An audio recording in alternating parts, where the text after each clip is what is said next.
Welcome to Rolling Stone Music Now. I'm Rolling Stone executive editor Nathan Brackett. Today we're going to talk about the biggest reunion of the year, Guns N' Roses. We're also going to answer reader mail about the late George Martin.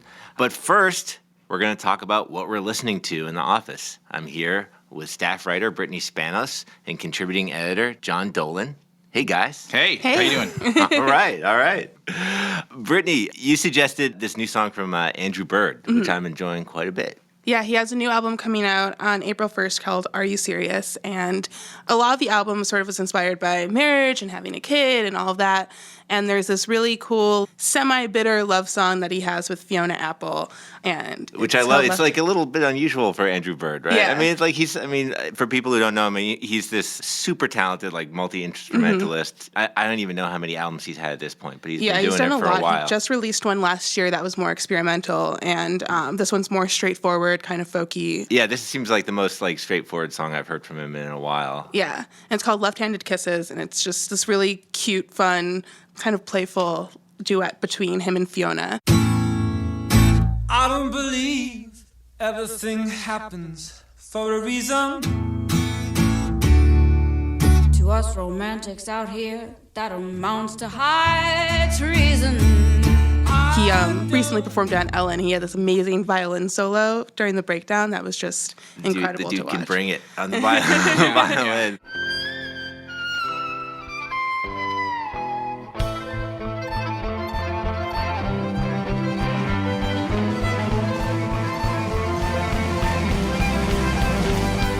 I love songs where, like, couples are talking to each other, and this is clearly it. Like, he's, like, clearly a musician, and he's saying, you got me writing love songs, and she's like, they're just not enough. You know, you got to, like, do a little better. Yeah. It sounds like they're definitely, like, maybe not long for each other. What do you think of this one, John? I like it a lot. It's funny. It's funny. You're right, because it's playful, but it's not pleasant in the way his music has to be pleasant. It's like dark right. and it's funny, and you want to see sort of the 6-part Netflix show about this couple's life and what led to this, and sort of, it does. You're right. It reminds you of, like, George Jones and Tammy Wynette, and it's got that kind of country feel. It's nice to see her sort of sing. I mean, she's always direct and intense, but it's nice to see her, especially in the video, be so kind of mordant and aggressive, and it's a really entertaining sort of juxtaposition of what you'd expect from these people. And she's just so awesome. Yeah. I mean, like, she's going to, like, bring so much to any song that she's on.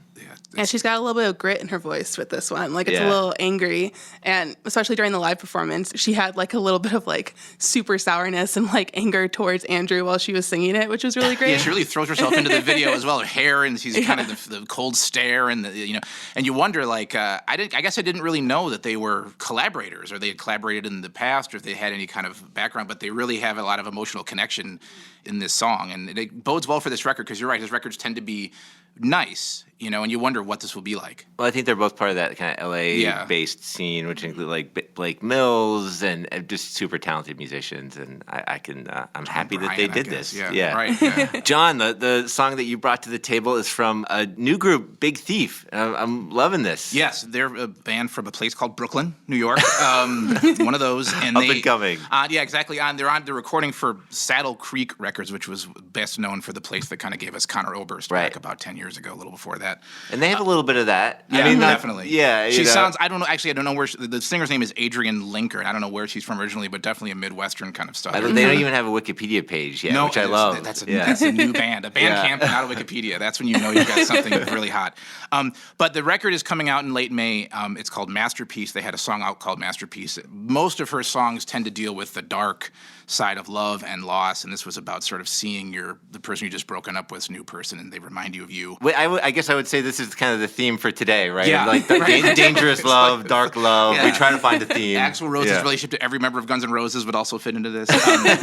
This new song is called Real Love, and it's this kind of starts off soft, it starts off quiet. It's basically a child's view of domestic abuse, and kind of switches very poetically character and position and sort of perspective. I will always love you. Having your face hit, having your lips split by the one who loves you. as the song builds, it goes into this kind of crazy, intense, sort of very Tonight's the Night, or on the beach style kind of guitar mania that recalls Which kind is of awesome. It's really kind of the sort of logic of the song is interesting because it is this kind of, it's quiet and reflectful, and it could be a folk song, but then the guitars kind of add a violence in the verses, and so it's a You really kind of powerful compared song. it to like a Crazy Horse with like a little bit of mumblecore. Yeah, or it's a something like little that. bit of a mumblecore Crazy Horse vibe.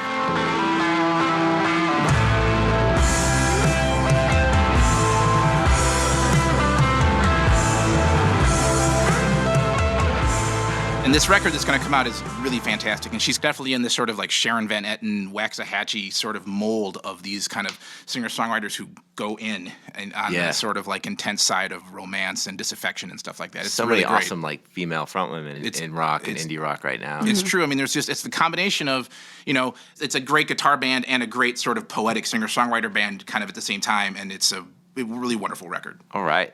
And then the final pick was something both of you guys suggested. It's from Anohni, formerly known as Anthony Haggerty of Anthony and the Johnsons. Yeah. One of the great voices out there. Yeah, one of my the favorite. last couple of decades. Yeah. Definitely one of the most powerful vocalists. I mean, like, Anohni always brings a bunch of drama to her songs, just really subtly in the way that she delivers them. And Drone Bomb Me is going to be on Hopelessness, and it's this just super powerful song from the perspective of a child as well, a child whose family has been drone bombed. And so this is a girl that is begging to be drone bombed as well. It's just this incredibly powerful message, and the video starred Naomi Campbell delivering the song, and it's just Anohni's really voice sounds devastating. incredible. Yeah. Drone bomb me, blow me from the mountains and into the sea. I remember when the band that she used to front, Anthony and the Johnsons, when their first record came out, it was I Am a Bird in 2005, and just that voice, like it was really like this kind of, you were hearing a cross between like Boy George and Yoko Ono or something. It was really unique and arresting, and there's places sometimes with her where the artiness you go pretty deep, but in this case, the power of this song, and also you think of songs about bombing and things like tend to be intense and violent to sort of match the sort of sense, but this fact that Death by Drone is this new, secret, automated, ever-present, clandestine thing, and the music itself is subtle. It's extremely powerful and works its way up on you in a way that you're not expecting with this powerful voice. It's really an incredible song. Mm-hmm. And she's got a new album coming? Yeah, Hopelessness comes out in May, and she's working with Hudson Mohawk and Onotrix Point Never on it. Which is an interesting mix, right? Yeah. I mean, Hudson Mohawk, former Kanye West collaborator. The kind of electronic elements of it are really subtle and beautiful and really add to her voice and kind of meshes so organically together. And so it's very surprising and cool. Yeah, it's the right fit for her, but you wouldn't really kind of on paper wonder if that would be the right fit, but it comes out great. Mm-hmm. Well, all right. Brittany Spanos, John Dolan, thanks for coming. You bet.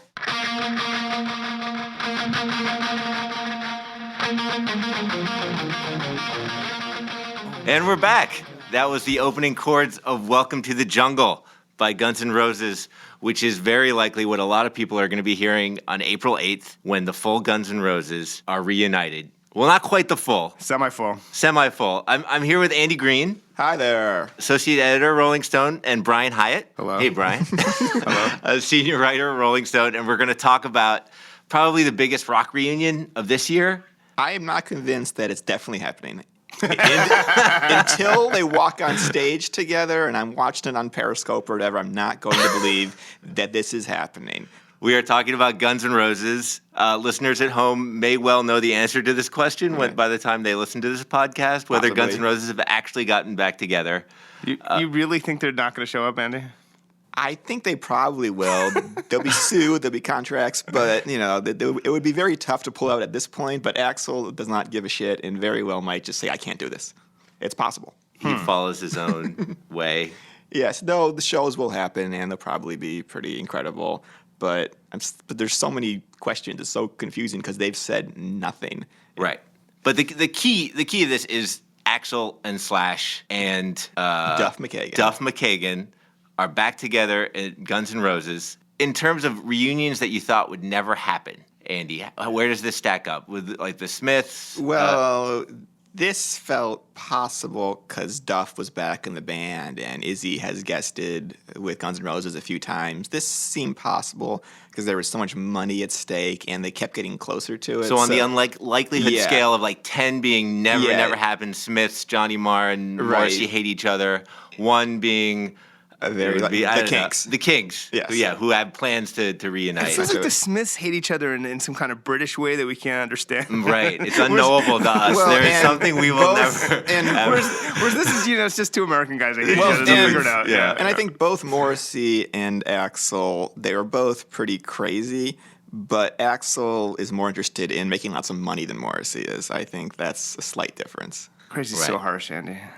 It is. Words hurt. Can you give us a little bit of the history of the animosity? They last played together in 1993 at the end of the Use Your Illusion tour. They were one of the biggest rock bands in the world at that point. They were playing stadiums. They had huge hits. And then it just completely fell apart. And by the time the band was back in the late 90s, it was just Axl. And there was a new album eventually. There's been a ton of concerts with just Chinese Axl. Democracy. Yeah, that was 2008. So there's been a ton of shows with this new Guns N' Roses, but it kept various iterations. There were various guitarists. It's changed a lot. It's had Tommy Stinson. Yeah, it was Tommy Stinson was there. He was like actually the only kind of constant. Right. Well, and Pittman, I think. Well, fair. Pittman. And Dizzy Reed. But it's been Axl's show. It's been basically Axl Rose and his band of helpers. It became like Nine Inch Nails, where it's just synonymous with one person. Right. But what happened was when they first came back, it was a big deal. They were playing big places. Slowly, it became less of a thing. They were doing the same exact show over and over and over again. Right, like a lot of people might not realize that Guns N' Roses have been playing pretty steadily. What was the most recent gig with the Axl version? In summer of 2014. Right. And by that point, they were doing Vegas residencies. Right. Yeah, when they played New York the first time, it was the Garden. When they came back the last few times, it was Roseland Ballroom and stuff. I mean, it was a shrinking affair because you can't keep doing the same show and expect to see big crowds each time. He had been showing up on time, though, right? Axl Rose, legendarily late. Yeah, sort of. He'd gotten better. On time is, the shows were still starting at midnight, right? Well, I think increasingly they were going better. I think on the last couple of tours, he was mostly on time. In like 2010, whatever, I don't know the exact years. There were some shows that were past midnight. Was he calling them at midnight? Were they supposed to start at midnight? No, they were supposed to start at like 8. They're opening bands, and he's so awesome that he gone after midnight. So it would start when the curfew it was already in place. Yeah, I experienced this. You would wait in the Meadowlands in 2006. There was like an endless array of opening acts, Papa Roach and stuff, like just torture. And you're sitting Papa there. Roach's next episode. Yeah, Jesus. And so you're sitting there, and then keep in mind, this is the Meadowlands. It's the middle of nowhere. You have everyone has to, and everyone's adults. Everyone has to drive. There's only one way out. Some You people gotta go have to the parking babysitters. lot. So he goes on, probably 12:05. The show ended at 2 a.m. on like a Tuesday. Right. That was. But honestly, that show was very good. I thought that show was good. I really enjoyed it. But for most people, the thing is like, where's Slash? Duff. Right. I love Duff, and we all know that the full lineup would also include Izzy and either Matt Sorum and or Steven Adler. But for the average fan, they just want to see Axl and Slash. Yeah, together. the key was Axl and Slash, and you were saying, Andy, that maybe Duff was kind of maybe the mediator. He was the sign. Well, Axl had been saying for years that he wasn't mad at Duff. He even said maybe 8 years ago that he'd be willing to record with Duff again. And so Duff was kind of in both camps, and then maybe. Well, Duff is a lovely guy, right? Yeah. He's like, he's a journalist. We can all relate to it. Yeah. He's written a column for a Seattle Alternative Weekly.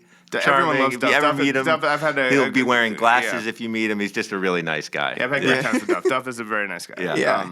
And then Duff's band got a slot as the opening act before Guns N' Roses a few years ago. And then Duff came on stage and did a few songs. And they started talking again, and just slowly he came back into the fold. And then Stinson had to miss a tour because of the replacements. Right. So basically, my theory is that Paul Westerberg is actually responsible for all of this. Because I'm not even joking. Okay. So I think that Paul Westerberg, the replacements united. And finally, Tommy Stinson, who had been trying, For people at home, Paul Westerberg, singer of the Replacements. Singer of the Replacements with Tommy Stinson's original band. Right. And it's very clever, by the way, of Axl to get a sort of punk-based bassist to replace Duff McKagan, because Duff was from a Seattle punk scene, so he was very carefully casting someone in exactly the same mold. He's not a dummy. That's incredibly smart. But anyway, so Tommy had to miss a tour. And then Axl was like, who could I get to play bass? And then there's Duff. And then Duff was back. This, by the way, shows the diminished interest in the sort of new GNR that Duff was back in the band and no one really made a big deal. They were playing South America and whatnot. It was sort of off the grid. So, so what we think happened, right, Andy, is what did Duff probably say to Axl? If Duff was smart, he would wait a few weeks. He would get Axl comfortable, to be his friend again and be like, you know what? Slash isn't that bad. You know what? I think Slash is not the worst guy in the world, and maybe because Axl had really said awful stuff about him. He called him cancer. Where did things go wrong? Is there something you can point to with Axl and Slash? I mean, some of this we're not going to know, but I think there's this whole missing years period. There's the wilderness years of Guns N' Roses from '93 when the tour ended till like '95 when Slash left, then '97 when Duff left, where they were really attempting to record a new album and it just fell completely apart. If you read Slash's book, Axl begged him not to quit because he knew it would be a huge symbolic blow.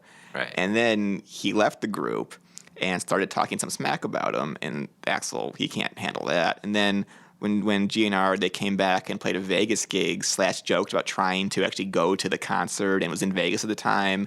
It just sort of at a key moment when the group had... he actually showed up and was barred from the door. He was barred. And so it got really bad. So much press, and he was trolling Axl. When Axl had to prove his band was legit, all the attention is Slash was not let in the door. And I'm sure Axl went ballistic. Right, that became the news. Yeah, it became the thing. And so... But I mean, just because I talked to those guys about what happened in the 90s, Axl wasn't sure what he wanted. They actually had a tough thing because, Appetite was this classic album. Use Your Illusion had good songs on it, but it also felt like... Even they don't think it's as good as Appetite. And then they did the Spaghetti Incident, covered album. And then it was just sort of like, what do we do next? They knew it was like the night, grunge had happened. The Spaghetti Incident has something to recommend it, doesn't it? There are a couple the Dad is great. I'm just kidding. It's a great Human Being cover by the New York Dolls. I think that album is underappreciated. It's crazy.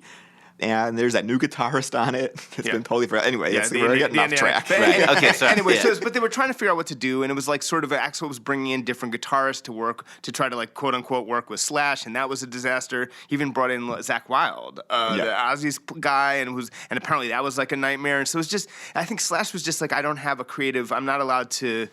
It felt like Axl was trying to control the band at that point. So I think every hard rock band has their Zakk Wylde, like 6 months, right?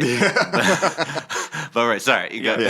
Anyway, so but basically it's like Axl wanted control is the way the other people painted. He might say something entirely different, and I'd love to hear Axl's side. Maybe someday he'll share that with us. Right. So anyway, the other guys felt they had to leave, and Axl always said, "Listen, they all left voluntarily."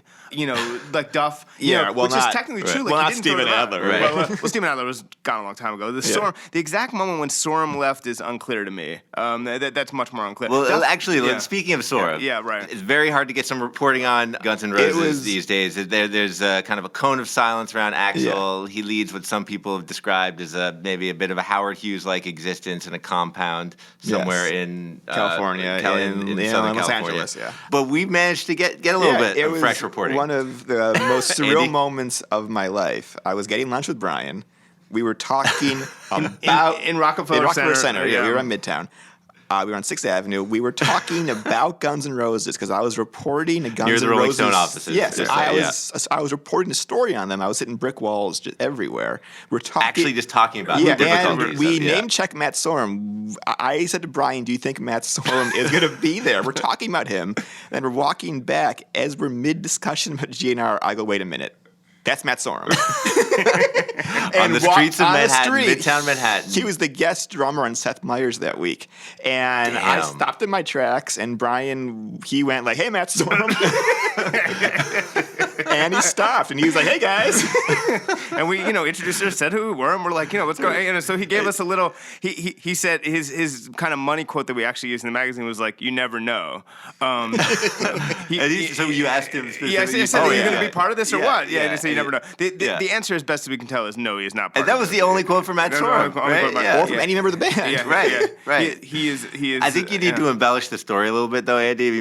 There needs to be a little bit more of a heads up. The kind of like, I don't know, you were scanning a corner of the street, or I don't know. I could give more detail. He walked right past us. He was wearing a hat. He seemed shocked to be recognized by anybody. Right, that's true. He's not getting recognized by a lot. Only so many people are going to recognize him. He was holding multiple coffee cups in his hand. He had a hat on and a big coat. I totally think it's a great story. And to be fair, I said, hey man, I did your the last Velvet Revolver story in Rolling Stone. So it wasn't he then possibly remembered. It wasn't like we weren't complete randos. He gave you that like celebrity nod, like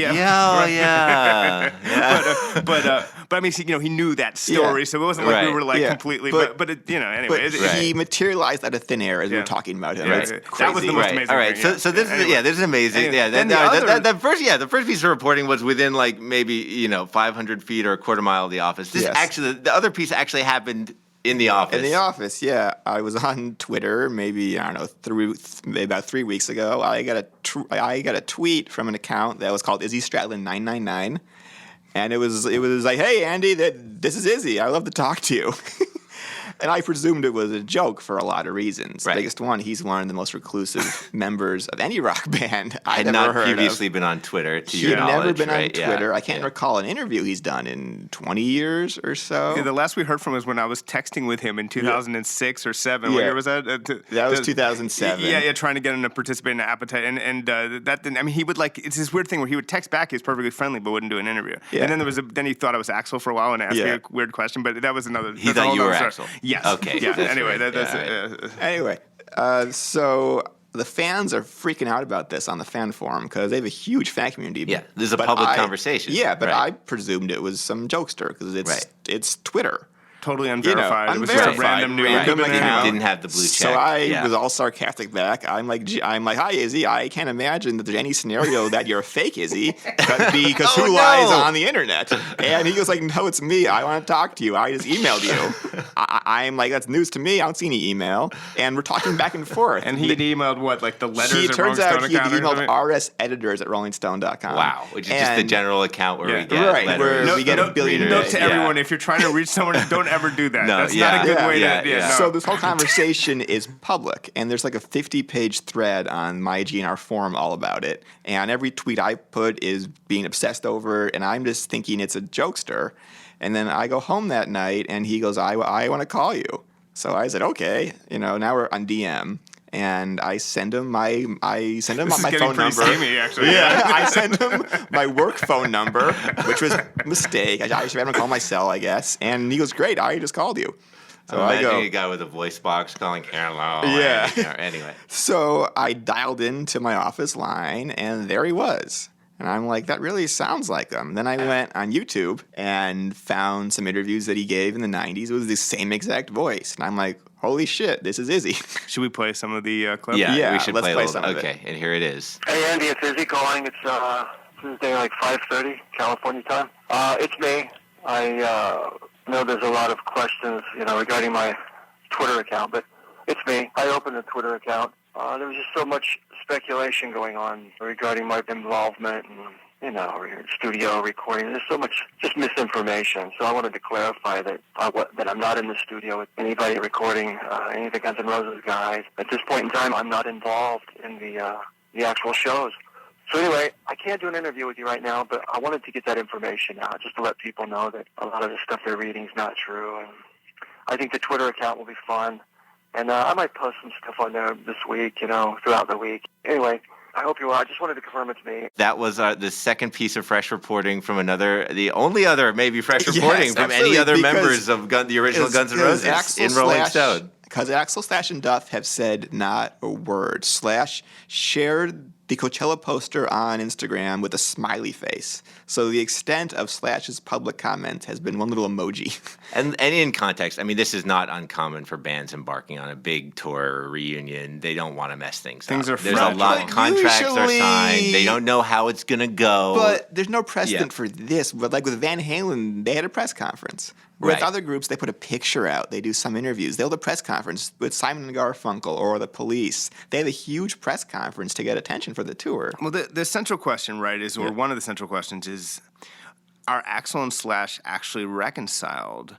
Or is this kind of purely a business thing? Like, are they talking?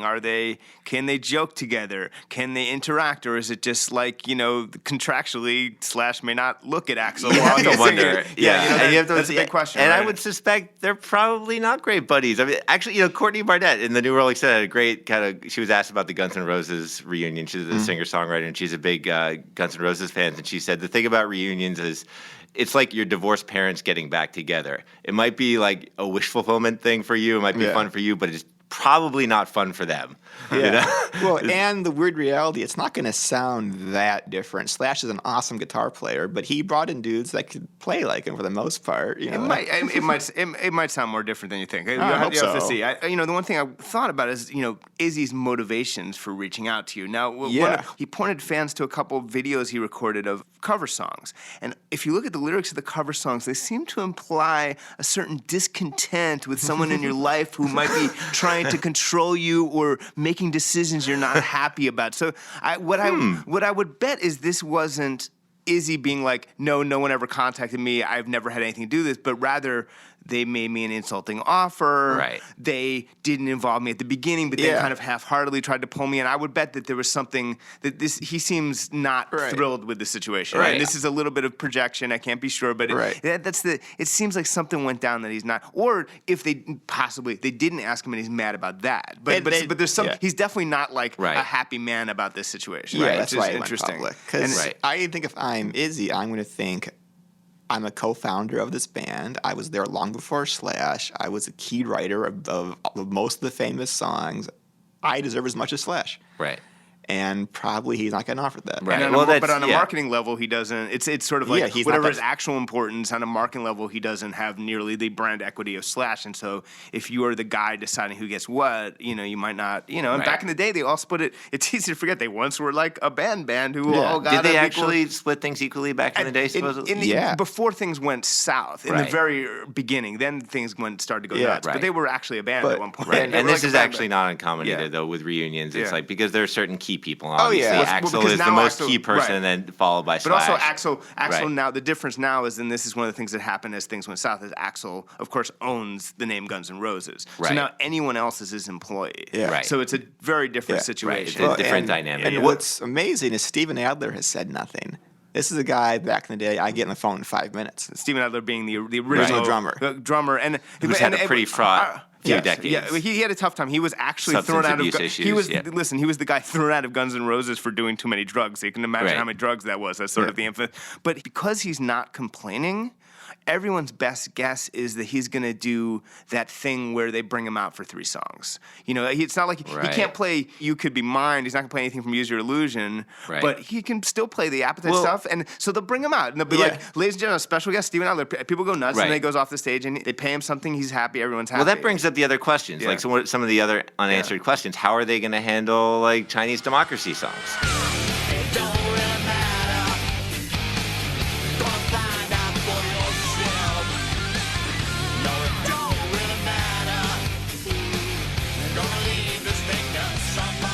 I bet they play them. I bet that you really. I think they're gonna. I think Axl's like, I want to play them, and it's like it's his band, and Slash I think will play better. I and think just they will go play along better. with it. These are songs that Slash has never played on. Yeah, Slash never played on. I bet you they don't play them.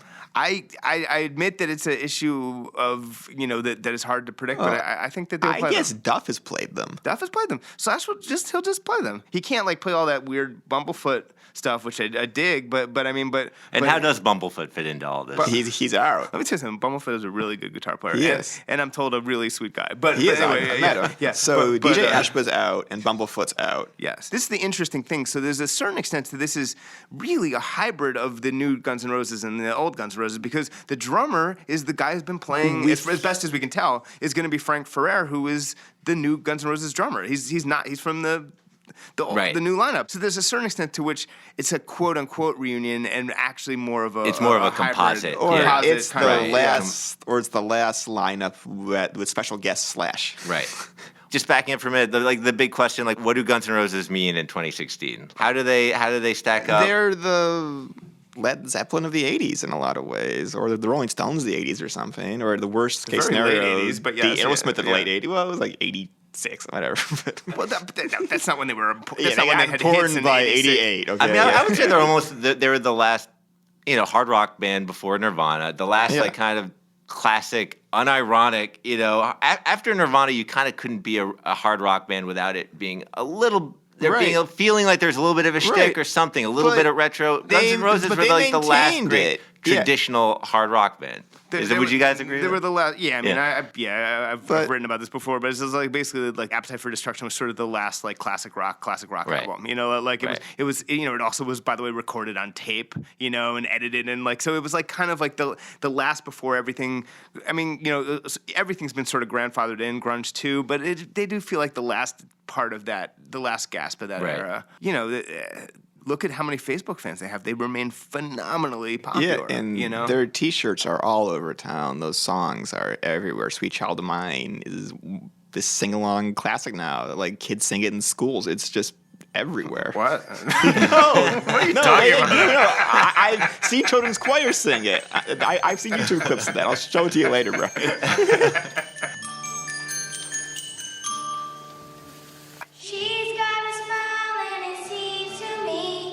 I don't think a lot of younger people differentiate between them and Led Zeppelin in the sense of the classic rock continuum. No, it's true. They have ascended to that level in for hindsight. Sure. And I think their brand name is actually kind of synonymous with just rock. So it's like Guns N' Roses. It's just it's just so they have a lot to live up to, basically. Yeah. I mean, the funny thing would be they come out on Coachella and all the kids are over at the dance tent and they're being drowned out by boosh, boosh, boosh. It's gonna be a big deal. But the rollout's been weird. That there's the 2 Vegas shows, there's the 2 Coachellas, and then there's Mexico. It's 2 stadiums, but they haven't rolled out a tour yet. Well, what's going to happen next? All right, so maybe let's end with that. What do we think is going to happen after Coachella and the Vegas shows? There's been no big stadium tour announced yet. It could mean they're waiting till Coachella for all the attention, or it could mean they can't agree on anything.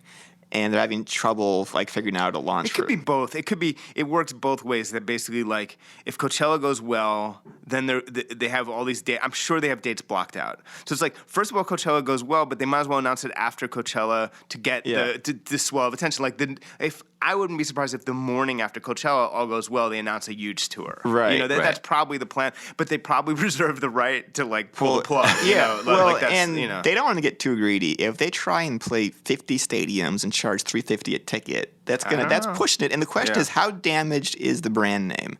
There's been so many GNR shows. I don't think it matters. I think it's a big. It's a complete big reboot? red reset button. It must have hurt it a little bit. It must 10%, but it doesn't matter. I think the nice thing is, I think a lot of people weren't even aware that these other tours were going on. A lot of people, for a lot of people must be vaguely kind of thought maybe there was something going on, but now this will get all the attention and it'll just be big reset. It's like a light switches on. Yeah, exactly. Yeah. So there we go. Well, there it is. Andy Greene. Yes. Thank you for coming on. No problem. Brian Hiatt. Thank you. All right. We'll see. All right.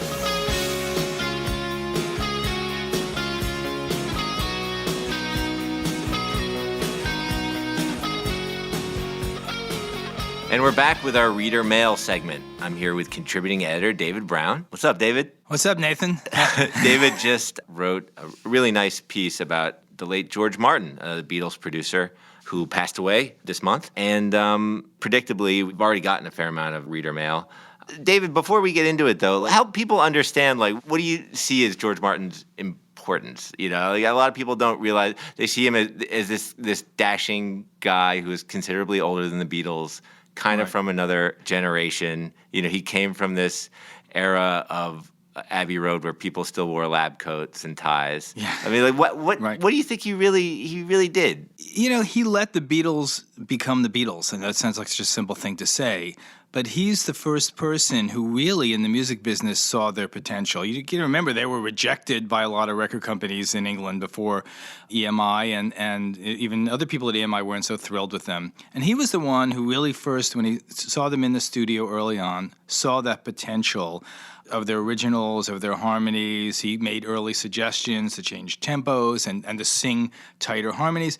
And then later on, he's the guy who didn't flinch when John would want a backwards vocal or distorted guitar. And, you know, producers back then wouldn't necessarily have been as open-minded as he was. And he was like, let these guys do what they do, and I'll kind of guide it, and I'll make suggestions, and I'll sit in the control room and watch them work. But, you know, he had a very subtle but strong hand in helping them, you know, shape their music. And there really wasn't a precedent for that at the time, right? I mean, it would have been so predictable and easy for him to be the older guy who just said, no, that's not how we do things. Right. In fact, one of the people I interviewed for the story was Peter Asher, who was, of course, in Peter and Gordon, the British Invasion group, later worked for Apple Records.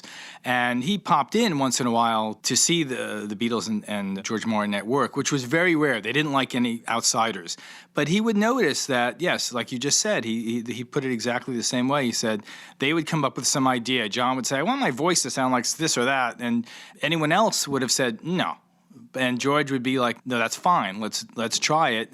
And, you know, Peter would also see George sometimes go out and just take a cup of tea, you know, and just leave them by themselves to kind of work things out and then come back in strategically and check in on them. It was to be fair, the Beatles were a huge group by that time. So there certainly wasn't an incentive for George Martin to keep up. But he did keep up. And I see he's like a kind of a perfect like producer in the sense that he actualized their wishes. Like you one example you cite in your piece is he really helped Paul McCartney cook up an orchestra for the famous Swoop in Day in the Life.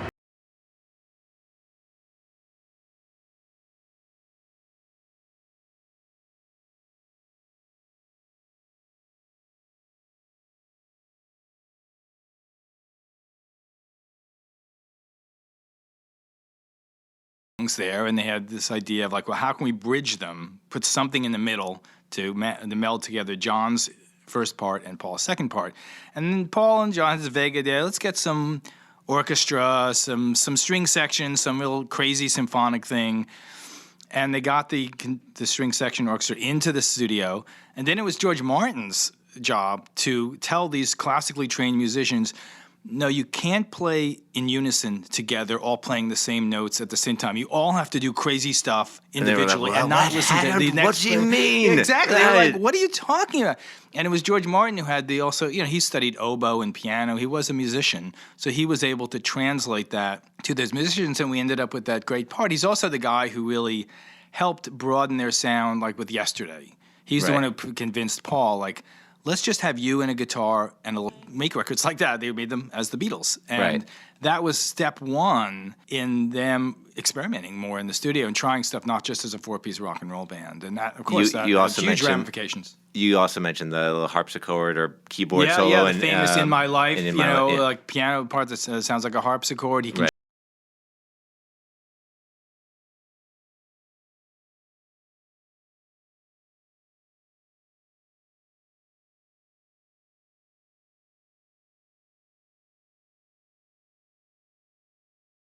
that are embedded in our Western consciousness as these classics, and he was often the guy who helped make them happen. Yeah, he didn't obviously write songs with them, but he enhanced their songbook, and he made those records really reverberate even more, I think. Yeah. Right. All right. Well, let's get to some reader mail. Okay, this is from there's a comment on the site. This is from under the reader name Caveat Emptor, Who knows what would have become of the Beatles had they not wound up with George Martin as their producer? All right, well, this is a thought exercise. That is an interesting question. Maybe like the Dave Clark Five, maybe? That's what I was going to say. Yeah. They could have been like just another one of those, British invasion bands who were just stuck with that 2-guitar, bass, and drum stuff, but with better songs than some of those other than Jerry and the Pacemakers and whatnot. Right. Well, I mean, that's an interesting question. Right. I mean, and it's like nothing to take away from Paul McCartney and John Lennon's genius, but, a lot of things have to fall the right way for a band to get huge. And George Martin was definitely one of the things that fell the right way. Absolutely. And Brian Epstein, their manager, I mean, they had a team around them of people who each advanced their music and sometimes their business in the best way. Right. All right, well, the next letter, this is from a reader named If It Makes You Happy. Unfortunately, it can't be that sad. Unfortunately, Martin wasn't as selfless as legend would have it. According to the memoir of EMI engineer Jeff Emmerich, which is an excellent book, who came up with many of the innovations on Revolver, Pepper, and Abbey Road, certainly true, Emmerich, this is my own commentary, Emmerich was very important. Whenever a photographer came to get behind-the-scenes shots of the Beatles at work, Martin would hustle Emmerich or any other technician out of the studio, so he took center stage. Also gave no album credits. Guy apparently could not give credit where it was due. David, do you have an opinion on that? I spoke with Emmerich for the story, and he, I think he's a little more respectful of George Martin now that he's passed away than when he wrote that book. But he basically, he would say that, George wasn't, in his memory, Sir George, I guess we can call him now, was not in the studio hands-on as much as maybe legend has it. He would often be up in the control room. And what's interesting about the Abbey Road studios is that the control room where the producer and the crew engineer and the gear, that was upstairs. And so you look down upon the studio. And so George Martin would often be with the Emmerich and those guys up in that room looking down, and only occasionally... He was like the Wizard of Oz kind of looking. Exactly, exactly. So, I think there's perhaps some truth to the fact, I mean, who knows, as far as, getting credit. But, you also have to remember this was a time when album credits on records were very, very rare. I mean, it really wasn't until like the early 70s maybe when you would see... People actually really wanted to know who those musicians were and except all that. For maybe jazz you didn't have that stuff on records. I mean, even on the Beatles, they don't credit Eric Clapton on While My Guitar Gently Weeps on the White Album. Right. I mean, unless it was added on a recent reissue, but, that stuff was not considered important, I think. It was a different time. We'll come with the benefit of the doubt. And now we're back to that time in the MP3 era when nobody knows what anybody does. That's another episode. Okay. All right. Well, let's. The final letter. This is from a reader named Ant Con. Why did the Beatles go with Phil Spector on Let It Be? Well, that's a whole complicated story. George Martin actually did recorded the original Let It Be sessions, which, if we remember, was just them in this very kind of huge cold warehouse kind of facility, playing live and being filmed. And it was such a miserable experience that those tapes in that movie, which became Let It Be, were basically shelved for about a year. Like, nobody even wanted to go back to it. They just said, forget it. It's a failed project. We're going to make Abbey Road. So then what happens is, they decide a year or so later, well, let's do something. They have Alan Klein is now involved. He wants to get the product out there. Like, what about that movie and that album? Right. And so Klein and Spector were collaborators, were co-workers. Right. So Klein basically got Spector in to kind of sweeten up the tracks. He didn't like... I think John Lennon liked the idea too, right? Was he one of the big... Yes. Paul was furious. I've actually looked in the legal files in London of the Beatles lawsuits, and you see the letter from Paul that he wrote to Apple and to Phil Spector, because what happened was that Spector added all that stuff on Long and Winding Road, the choir and the strings. He added it. Then they sent Paul a finished copy, saying, "Here you go." The long and winding road that leads to your door. Paul wrote this furious letter saying, do never do this again. Yeah. You know, Understandably. This is my work. Yeah. I Yeah, mean, it's pretty Can you- unprecedented that would have happened to them. And actually, I mean, as a coda, like he hated that version so much, the version that most people know. He actually came out with that album "Let It Be Naked." Yes, Well, that Beatles, yes. you know, which is kind of a remix of "Let It Be," minus a lot of that syrupy Phil Spector That's stuff. right, that was about Paul's a decade or revenge. so ago. The long and winding road that leads to your door. To be honest, I like the strings in choir better. Maybe Well, I'm in by the now we minority. just know that's all we've known. So I know, yeah, exactly. we're just used to But them. I think it's Yeah. beautiful, actually. Right. But but yeah, so that's the kind of long George involved Martin story. wouldn't have let that happen. Yeah. So that's for sure. He Yeah. might now, or he would have told Paul. I don't think George was averse to string sections, but I think Right. he would have had them more involved. He would have, he would have been a better mediator. Yeah. Yeah. Let's talk one last minute about Yeah. like what did George Martin go on to do after the Beatles? Like what would you say were his finest works after the Beatles? You know, his career after the Beatles in rock and roll, which was maybe 10 or 15 years or so, found him basically sort of riding the wave of 70s rock and what Right. rock became after the Beatles. You know, he did He was you on know, a James- Fusion with the Mahavishnu Orchestra and Jeff Beck. He did America, who was like a, folk rock pop band. He did his- Cheap Trick. I mean, Right. he did Ultravox. He did a new wave record.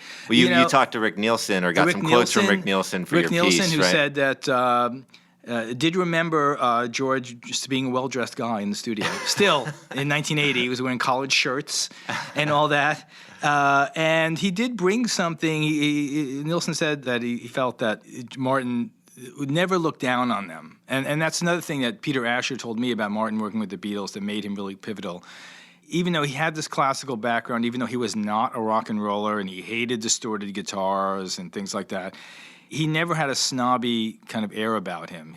It was very interesting. Maybe because he was he came from a working class family. Well, You know, that's he an looked interesting regal, point. Right. But he was not that. Right, you know? right. That's an interesting Yeah. point. Like, do you remember what his parents did? I mean, His he came mom from was a nurse and his dad was a carpenter. Right. Jeff Beck told me a funny story about, how he thought that when he worked with George Martin in 1974 and 5 on those two great fusion albums of his, Blow by Blow and Wired, his first time he worked with George Martin, and he said his first person he ever met in rock who spoke Queen's English, and he joked once to his keyboard player, like, after the sessions, let's tail him in our car and see if he drives to Buckingham Palace. Because it was sort of a joke, but they Right. actually, that's the one thing you heard. I was like, he seemed like people would think, is he actually a member of the royal family? But it was He something just- he kind of grew into, right? Yeah, he did. Yeah. He did. I mean, it was really interesting. I liked what you touched on, though, about his openness. It seems like that was kind of the key things. And instead of he wasn't was. a hedgehog who kind of has all these ideas that he Right. doesn't move off of. He was a fox, Yeah, and he kind of yeah. was able to adapt. He was, and he was open to experimentation, and he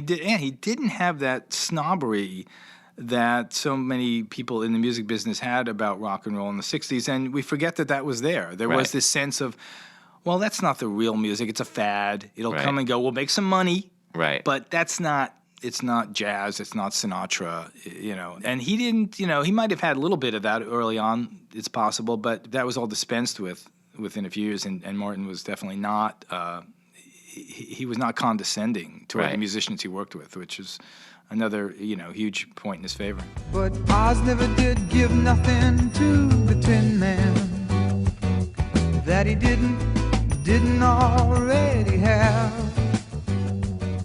I talked to Jerry Beckley from America, and Martin produced like half a dozen of their records, and had some of his biggest hits with America, with Sister Golden Hair and Tin Man and Lonely People and that stuff.